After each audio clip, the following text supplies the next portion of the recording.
Welcome to the Voice of San Diego, Friday at 5 at home edition. Let's go. Let's rage. That's right. Today was relevant to our interests. We have a lot to talk about. It's the Friday 5. We're going to go through 5 news stories that matter, that are relevant to our interests. And boy, there was some big ones today. Let's get right at it. The governor, the state of California, Gavin Newsom, slick hair, sharp. The LA Times today wrote that he's not a deer in the headlights with all these crises going on. I'm glad he's not a deer in the headlights. He announces today, so I gotta hold this up to see if it focuses, but there we go. He announced today that we're gonna open it all up. Let's go, baby. Let's go get a burger and a beer with our buddies. Opening it all up. Gavin Newsom shocks the county of San Diego, says, we're just going to open everything that you've had closed for a while, okay? The county said they didn't even know he was going to do it. They did not participate in it. He basically puts out, let's see if we can get all this together. He basically said, okay, tell me I got to control the mic if I'm going to yell. So it might be some yelling tonight. He basically said, San Diego is on, there's a new sort of color-coded system, okay? See if we can show this. This is our number 1 story for the day, by the way. Here is the system. Says we got a new tier system, guys. We're doing a whole new tier system, phases. We're all scrap all the other stuff. We're doing a new system. It's called the colors. Now, they didn't think of the colorblind here because they're like, there's not green, it's orange and red. I have no idea what those colors are. I have no concept of what those colors are. So don't tell me that we're in the red or whatever. But it turns out we are in the substantial category, which means we have substantial risk. And so when that first came out, everybody's like, oh, well, we're not going to be able to do anything for a while because we have substantial risk. Looks like we got pulled back a little bit. No. Substantial risk means we can open up everything. It's time to go, baby. Let's have some fun. Here was, let's see. Here was Wilma Wooten today, 3 o'clock. They held an emergency presser. They hadn't planned to. Wilma Wooten, the public health officer, goes through the announcement. We're in the red. But here's what she said that means. This slide shows that restaurants, dining in, places of worship, movie theaters, and museums are now allowed to conduct indoor operations with modifications. And modifications mean those non-pharmaceutical strategies like washing your hands, using face coverings or social distancing, and staying home if you are sick. So it turns out you can do all that. Go get a burger, baby. Let's do all the things inside. Wilma Wooten goes on to say that they did not participate at all in these discussions about opening these things. There's also one other bit. She said we can open. Gyms and fitness centers are allowed to conduct indoor operations with a maximum of 10% capacity. Hair salons and barbershops and nail salons will be allowed to operate indoors with modifications. Did you see the little illustration at the bottom of the guy getting his hair cut? Gyms and fitness centers are allowed. They helpfully show us what a guy getting his hair cut looks like. All of those things because the governor put us in the substantial risk category. Now we can open all those things. The county, they asked the county, I think a reporter asked the county, well, could you have made more strict rules and not open these things? And they're like, and Wilma Wooten's like, yeah, we might. What is happening? I feel like this pandemic has not been managed well. I feel like things are weird all the time. Wilma Wooten says, yeah, we might still do more restrictions, but we're not gonna.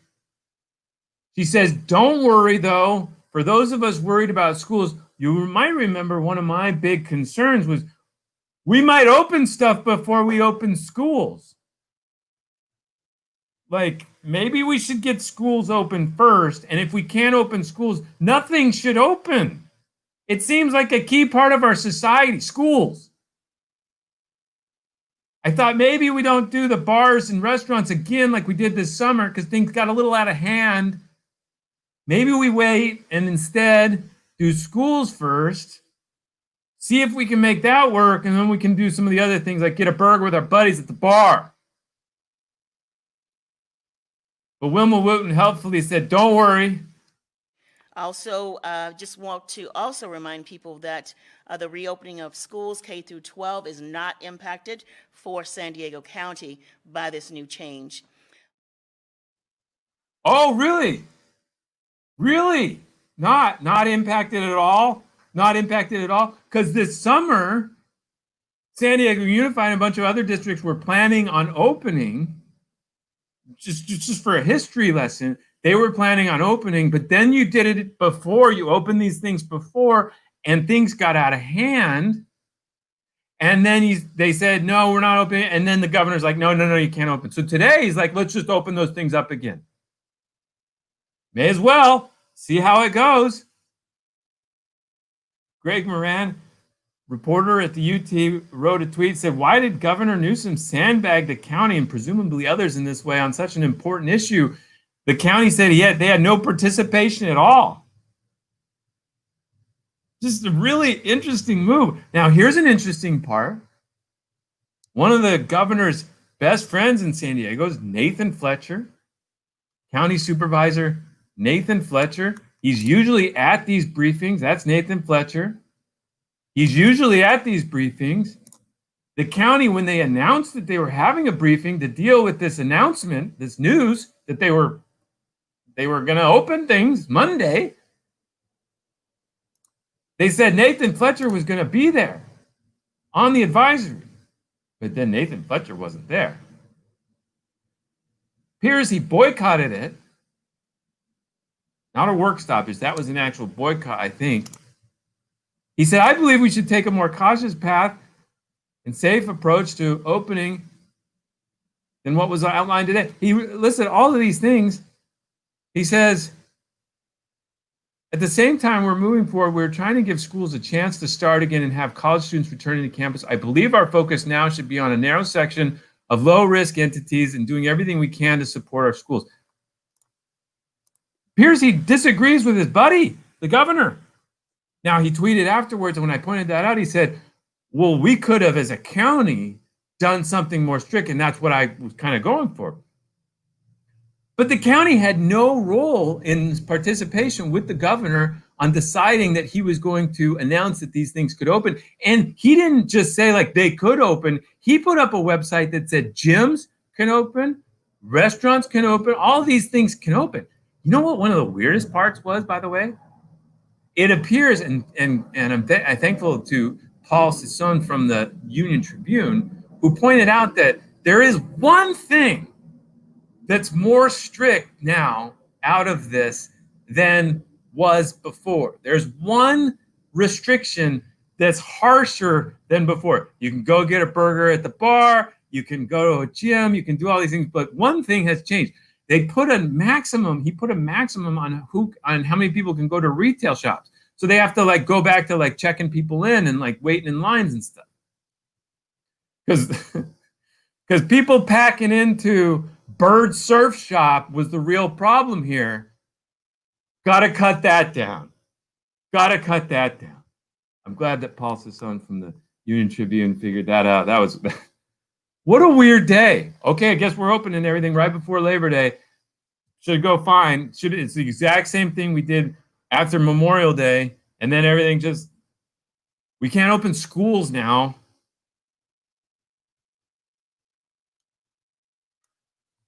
I don't know. What are your thoughts? So everything is opening right before Labor Day? Yeah, that's what's happening. Let's go, baby. Let's go. We were just getting, when our numbers get better, it's like, let's get out, let's party. And I tell you what, you open places where people can have drinks with their buddies. That's a giant signal to the rest of the community that it's okay to do anything. It's okay to do anything. And I think that's part of what happened this last time. They said numbers got better. Let's just go, wear a mask, maybe. All right, let's move on to number two. Our number two story. Monday, San Diego Unified School District is opening. Sorry. San Diego Unified School District is opening Monday. And a lot of us are a little freaked out about that. A lot of us are a little concerned about it. I feel like my family is driving 70 miles per hour right into a wall. Like Monday's going to come, and my wife and I both have busy jobs, and our kids are going to need to go to school, but we have to do it all. And I think we found out today what classes they're in. Like, it's going to be gnarly. It is going to be gnarly. But never fear. San Diego Unified School District put out a parent learning menu today. Check this thing out. This is just something. The parent learning menu. Let's get into this. Technology, Chromebook. You click on this stuff, and it takes you to a lot of slides about Chromebooking. That'll be fun. Social emotional support. Identify emotions in self and others. Identify emotions in self and others. I mean, this is going to be a ride. This is going to be a real ride. I don't know how it's going to go. I'm scared, but whatever. We'll be all right. Everybody will be all right. Let's just lower the expectations for everybody, right? Just try to get through this. But maybe more people could be concerned about schools not being open. Look, I don't know what the number is, but the number of people who don't have connection to internet right now, as Kayla Jimenez from our site has investigated and explained really well. Just the number of students who literally do not have internet connections right now. There was an awful picture tweeted today by former, I guess, is Senate president of the California State Senate, Kevin De Leon, a picture of kids sitting outside a Taco Bell in the parking lot trying to get internet access so they could go to school. What hellscape are we living in? So not only are there so many people who do not have access to actual internet, but then there's people who are just not going to be engaged. They're not going to have had somebody digging into the emails of when the orientations are, when the Zoom, how this weird link fest that the San Diego Unified put out, how that's going to work, all those things, and they're just going to spin off. What if there are 100,000 San Diego students whose educations have been suspended indefinitely right now because of everything? That's probable, likely, somewhere around in that neighborhood. But we're going to open some restaurants because we need to get some burgers with some bros. All right. Fired up, folks. It's Friday 5. Number 3. The post office. Oh, that's not the post office. That's Corey Briggs. The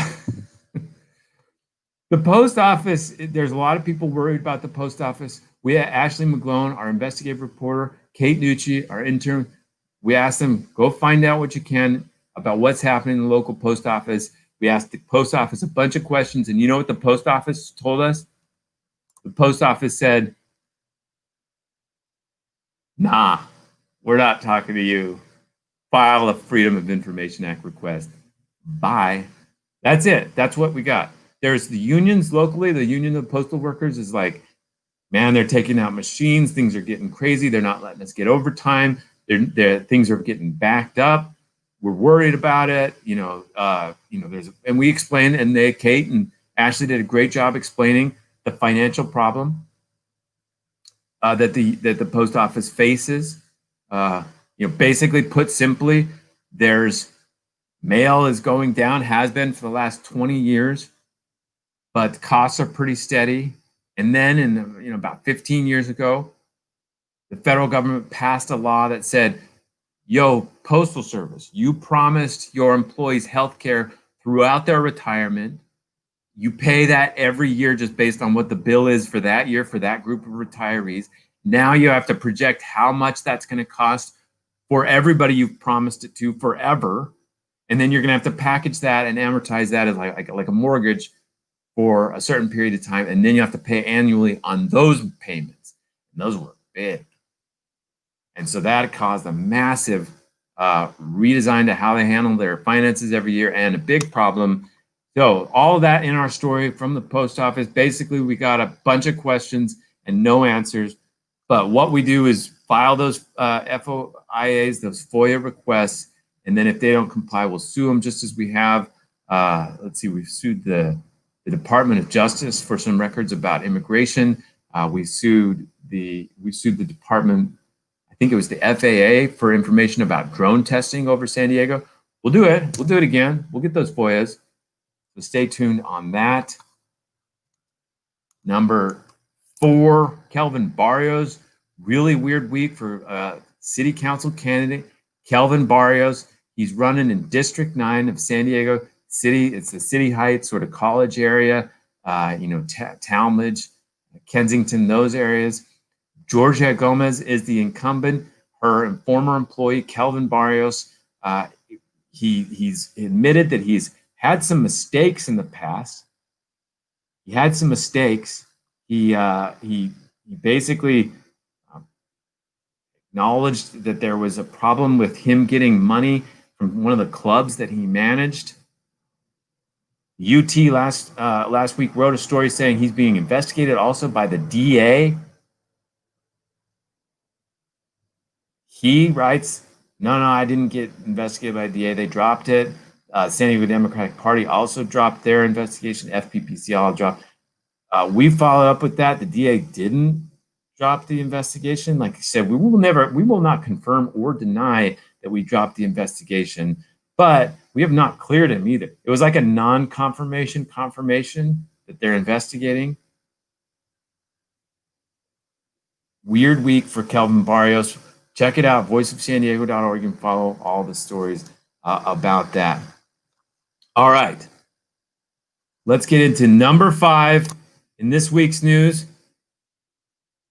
It's silly season. Election season traditionally sort of begins after Labor Day, but this is the week where we kind of wrestle with ballot titles. Like, what's going to be on the ballot? And this year in particular, there was a lot of court cases about, can this guy call himself this or can that guy call himself that? And so it got pretty hairy for a bunch of people. We talked in the politics report last week about Marnie Von Wilpert. She is the Democrat running in District 5 of the San Diego City Council. That's the Rancho Bernardo, Rancho Penasquitos, traditionally the most conservative district in the city of San Diego. But Marnie Von Wilpert is running a great campaign, raising a bunch of money, and very competitive. She's definitely has a shot, even though it's the most conservative district in the city. She put on her ballot that she was a prosecutor, but then Joe Leventhal, who's running also for the seat, sued her and said, you can't call yourself a prosecutor. Now, this is really interesting.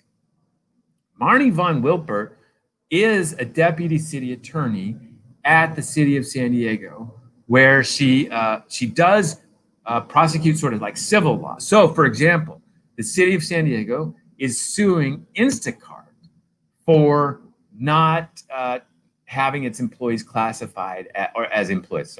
Freudians up there. Having its shoppers classified as actual employees.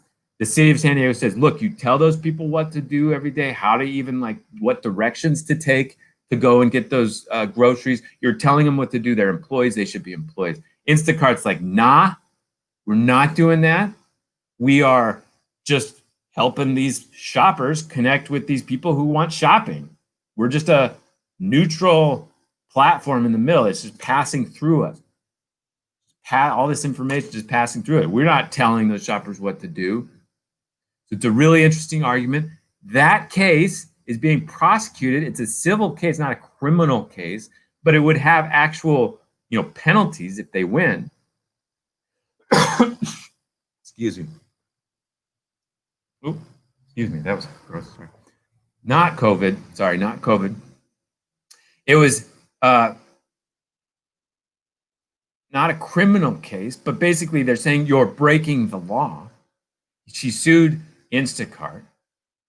She was the one in charge of that. So she says that she's a prosecutor. Now, the judge looks at that and says, no, you do prosecutions. And I think us smart lawyers know what you mean by that.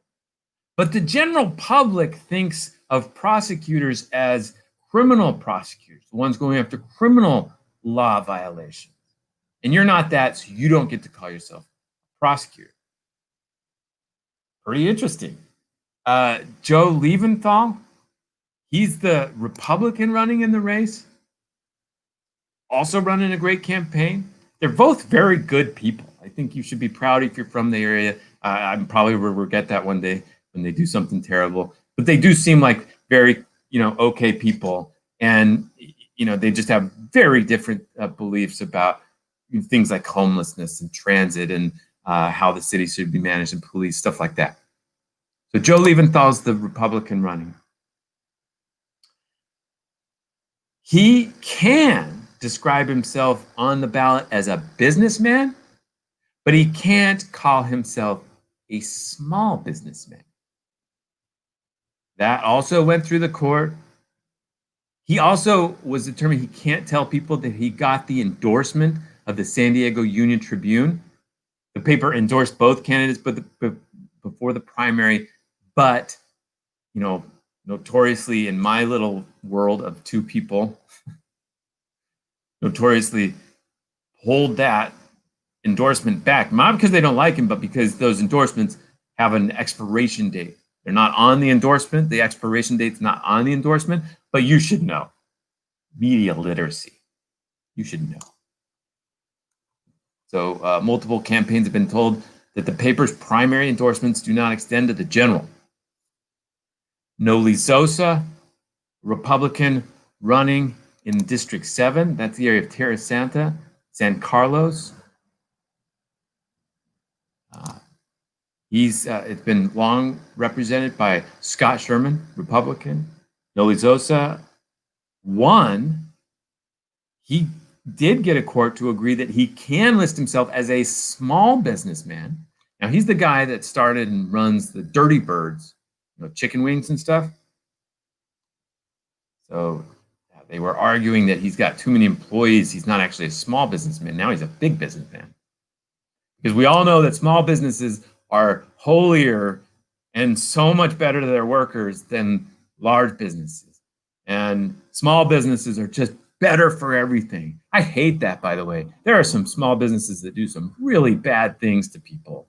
There's nothing better about being small, just that sometimes you know the owner and sometimes he or she is a good person. Drives me nuts when people are like, oh, it's a small business, so it's bad. No, it's not. There are plenty of small businesses that exploit their workers, pollute the environment, and just aren't great. So let's not be crazy about it. There's plenty of large businesses, by the way. Let's keep it in perspective. Where was I? Oh yeah, so we are on Friday 5-5. So Noli Sosa gets to keep himself. He is a small businessman. Okay, last in this ballot designation war, Corey Briggs. He's running for city attorney against Mara Elliott. He prevailed in a lawsuit that her campaign filed, arguing that he shouldn't be able to list his occupation as taxpayer advocate. So we have one judge who's like, no, she can't call herself a prosecutor, even though she literally is, and I acknowledge she is. She can't call herself a prosecutor. But this guy can say he's a taxpayer advocate, even though, like, what is that? That's just a... So am I. Everybody, like, a lot of people could claim that. So I think you got to be kind of liberal on what people are allowed to say there. We got one thing where she can't say she's a prosecutor, even though I acknowledge she is. And he says, but he can call himself taxpayer advocate because, like, what does that even mean? I love this town. So that was Friday at 5, Friday 5. There's one other thing I needed to go over. This week, we, of course, talked on the podcast and a few other things about the lawsuit that we filed. We want more information about outbreaks. If San Diego Unified School District is going to open schools, it says it needs 7 outbreaks for every 7 days. That's a trigger that the San Diego County itself put up there. Let's just show this real quick. Let's go to this. The triggers dashboard that we, were told to follow before the tiers came and before the colors came was this site here. And look at this one, the community outbreaks. They said we can't let community outbreaks get to be 7 or more new outbreaks in a community setting in a 7-day period. Well, since they put this up, they haven't even come close. It's a nightmare. Like, this is everything else going fine, going quite well. Look at this, hospitalizations doing well, everything's fine. Actually, that's growing a little more than it was. Everything's fine, but this outbreaks thing, 20 outbreaks. What's going on? Why is that completely out of control? Why are we opening things if that's happening? Especially restaurants and bars. You're going to open restaurants and bars. That's where all these you say are happening. So we want more information. Where? How many people? Were they operating outside? All of these things. Can't get it from the San Diego County. KPBS this week announced that they're going to join our lawsuit to get more information, more data about what's going on. We need to know what's happening. So KPBS does an interview with me, and Claire Trageser at KPBS, I get on, she's like, well, yeah, that'll be good for TV. I'm like, wait, we do that? I didn't know we were doing TV. And she's like, oh yeah, don't worry about it, you look fine. But then it goes out, and she puts it out, and then she also does a thing about Rate My Room. And then the actual Rate My Room, like, super account goes through and rates me. I look like I just roll out of bed on Sunday morning, and they don't even know that this is my garage. I at least get another point for this is my look. This is my garage. See, you can see more garage. This is how expertly I have prepared this environment for what's happening, and it doesn't come across there. I feel like I met my celebrity crush. Like, I saw Penelope Cruz and I got to talk to her for a while. But I would look like this. and Penelope Cruz thinks I look like that now in the world. When I'm a little more together than that. Rough, weird week. Final point.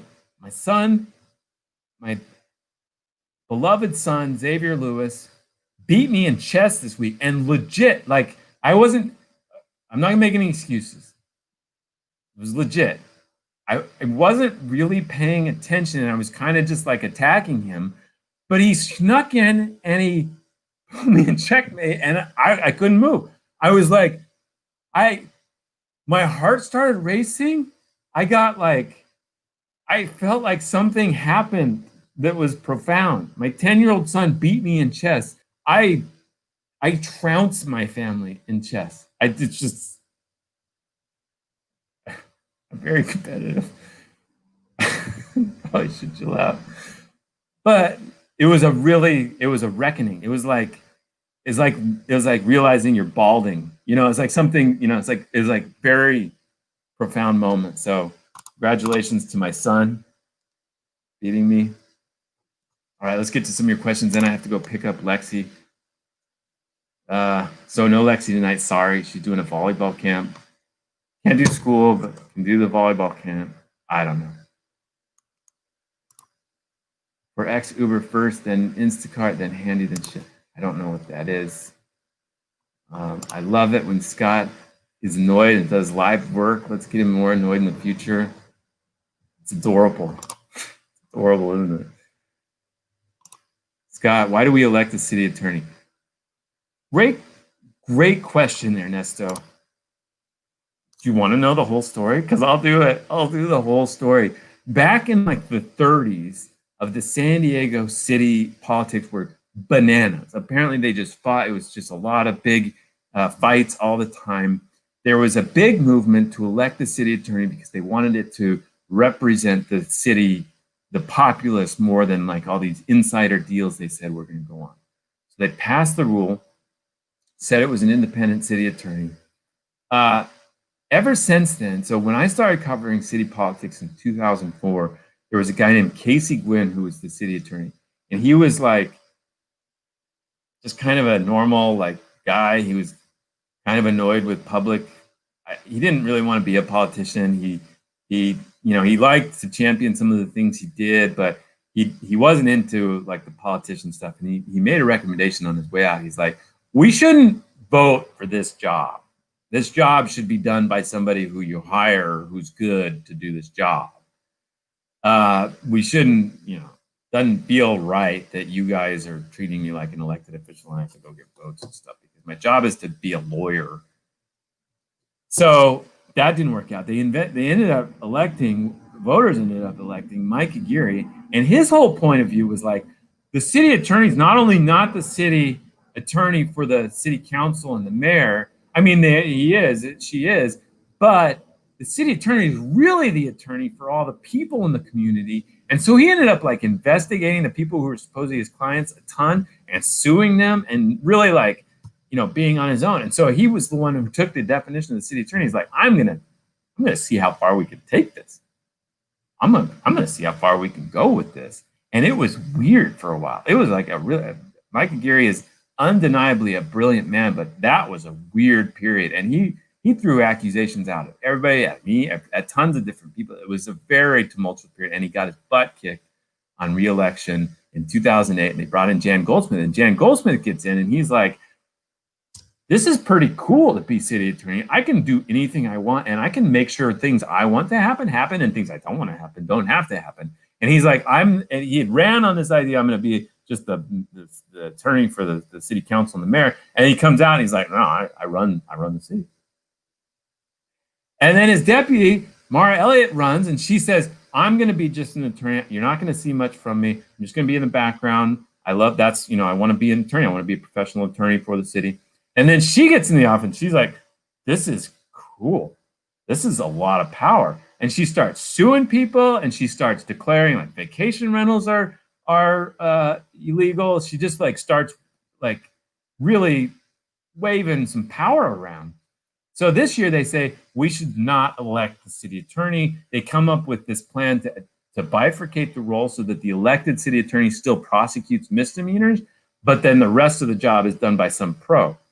But Mara Elliott and her staff, or her deputy city attorneys, started negotiating about that, and they negotiated for so long that it couldn't get on the ballot. So that's how that worked. Not better, but certainly different than national corporation, like VOSD versus CBS. Okay, that's a good point. So we're talking about the diversity or about the small business versus large business, right? VOSD is far superior to CBS. On the other hand, CBS is pretty big and pretty powerful and actually has some really great programming. And 60 Minutes might arguably be better than Voice of San Diego. I don't know. We can put them both on different scales and see. There's probably a lot of different diverse opinions out there. But 60 Minutes itself, which is just one program of that vast corporation, is probably a little bit better than Voice of San Diego. And frankly, they probably pay people better, and they might have better diversity. And I'm not saying I'm going to pay people the best we can. We're going to bring in some money. I got a note on that, by the way. We're trying to raise a ton of money. Voice of San Diego is doing its campaign right now. You can help us pay people a ton and get to be better than CBS. It's VOSD.org/support. VOSD.org/support. Please, we're trying to reach a $100,000 goal by the end of the week, and we're 48% of the way there. Okay, so my point being is like, there's nothing inherently better about VOSD versus Because you know what? There's a lot of other places that are a lot smaller than CBS that are terrible places. So let's just Ernesto. The plant is getting saddled. No, I watered it. It's fine. Don't worry. What is the real story behind the bill on police decertification not moving forward in the California legislature? I don't know. Jesse Marks from our staff was tweeting about that earlier. I don't know the story behind it. Oh, we do have the Sacramento report. We'll put that up. Yes, we did explore that, didn't we? We will put the link up about that right now because we're on it. We're on all the things you care about. Is son of a gardener and maid a legitimate ballot claim? I guess you're referring to Todd Gloria. I think it gets really hairy to litigate whether somebody's dad was, a gardener. My dad was poor for a long time, really poor. But then he got a lot more opportunities after that. I think it's okay to say, when I was born, they were poor. So I think it's okay to say I was a son of a poor guy or whatever. But things went a lot better for him over time. If CBS called itself small local journalism, you'd do it. Absolutely. That is a great message. One of the best comments ever on this channel. All right, we posted those links. I have to go pick up Lexi. I want you all to have a safe and happy Friday. Yes, I'm frustrated. I'm terrified about the thousands and thousands of kids right now who are going to be spun off from educational paths indefinitely. I'm worried about the virus. I'm worried about the economy. I'm worried about the election. I'm worried about all these different things. You are too. Give yourself, your family, your coworkers a break. Every once in a while, you might get annoyed about something might come up. Try to take one opportunity to say, I'm not gonna push that one. Somebody cuts you off on the freeway, maybe say let's leave that one alone. I think we could all use some of that. So I'm gonna go get Lexi and relax a little bit. You guys, actually, I got to write the politics report or help with that. You guys have a great weekend. We'll talk to you on Wednesday.